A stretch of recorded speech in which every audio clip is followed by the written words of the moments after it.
The 70s, that was quite a period. I remember clearly the day that they finished the CN Tower. At that time I was working at Imperial Oil up in St. Clair Avenue, which had a great view of the downtown. And the whole office stopped around noon because the Sikorsky helicopter was lifting the top piece of the CN Tower up onto the structure that they had built. And they hovered up there and dropped this thing down and they fixed it to the tower. It was very exciting. And it was really a significant landmark in the evolution of the city of Toronto.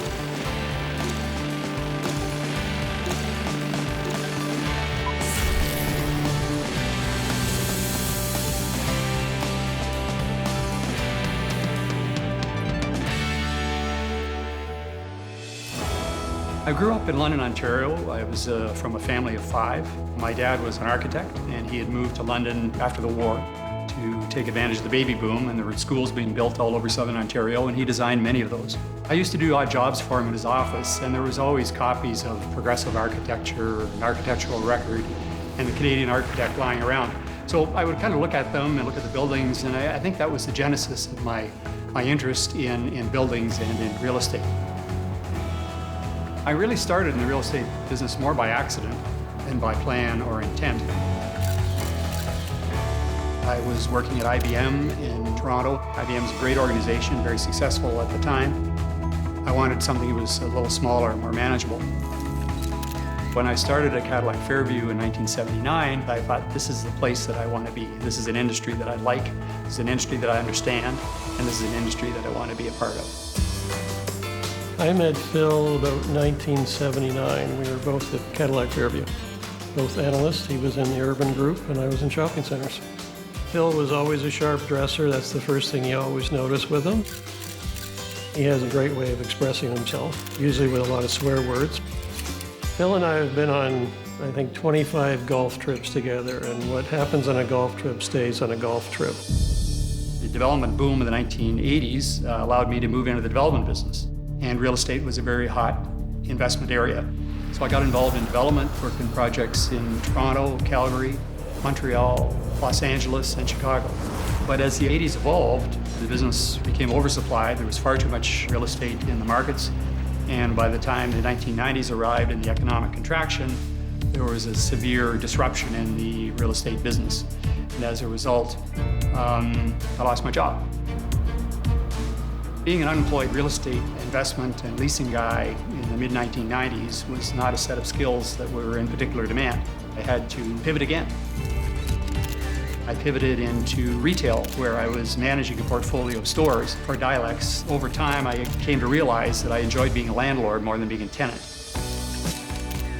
When the opportunity to move to Sun Life came up, I jumped at it because this was an opportunity for me to pivot into investment management and to take over a significant investment portfolio.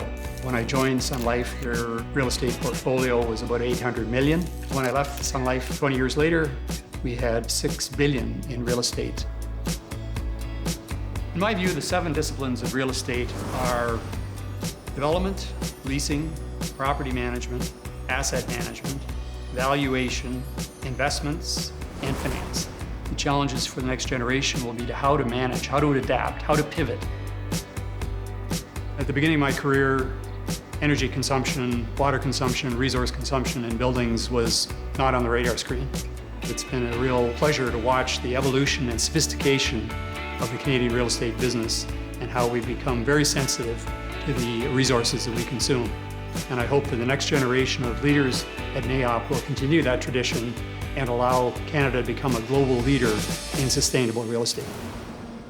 Phil's personality is to get directly involved and really attack every problem. He doesn't sit back, he doesn't wait. Really dedicated, he works hard at his job, and yet he always has time for himself. He stays fit, he has time for other people, he likes to socialize.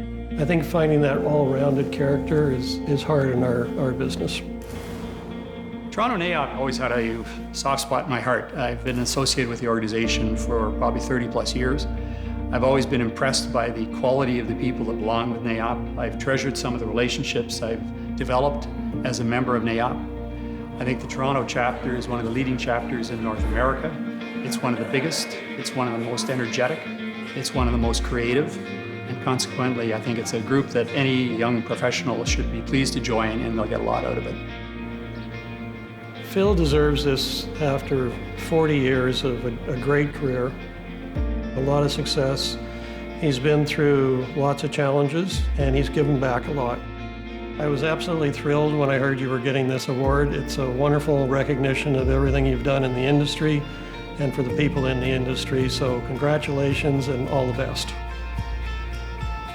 I wanted to take the opportunity to thank all the members of Toronto NAIOP for recognizing me with this award. I'm humbled by it, I'm delighted with it, and I'm very proud of my career and the fact it's been recognized. Very much appreciated, and I thank you from the bottom of my heart.